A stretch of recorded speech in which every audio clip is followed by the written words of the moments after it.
ఇదొచ్చేసి బుధవారం రోజు సాయంత్రము మొగ్గలుగా ఉన్నప్పుడే కోసేసాను కాగడా పూలు.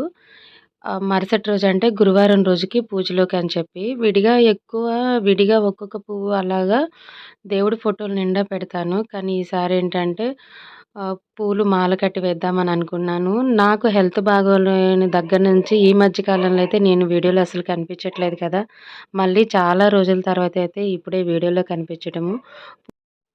అన్ని దేవుడి ఫోటోలకైతే కొంచెం కొంచెం అవి పూలు పెట్టేశాను. పూజ అంతా ప్రశాంతంగా చేసుకొని, ఇలా కూర్చున్నాననమాట. ఎందుకంటే మళ్ళీ టిఫిన్ చేసిన టాబ్లెట్స్ వేసుకొని, మళ్ళీ వంటగా చేయాలి కదా! ఇక్కడ మీకొక విషయం చెప్పలేదు. అమ్మాయి అంతకుముందు ప్రెగ్నెంట్ కదా! అమ్మాయికి కూడా డెలివరీ అయిందండి. బాబు పుట్టాడు. బాలింతున్న ఇంట్లో పనులెంత ఉంటాయో అందరికీ తెలిసిందే గదండీ! సో, అందుకని నాకు ఎక్కువ వీడియోలు తీయటం కూడా కుదరట్లేదు. తీసిన ఆ వీడియోలు పోస్ట్ చేయటానికి కూడా టైం సరిపోవట్లేదనమాట.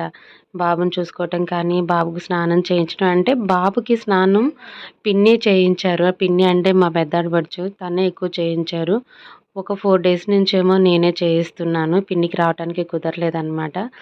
ఇక ఈ వంట పనులు, బాలింత అంటే పచ్చిపు కూరలు ఇవన్నీ ఉంటాయి గదా! ఏయో ఒక పనులు మనకి ఆ పనులతోనే సరిపోతున్నాయి. అందుకే వీడియోలు ఎక్కువ పోస్ట్ చేయట్లేదు.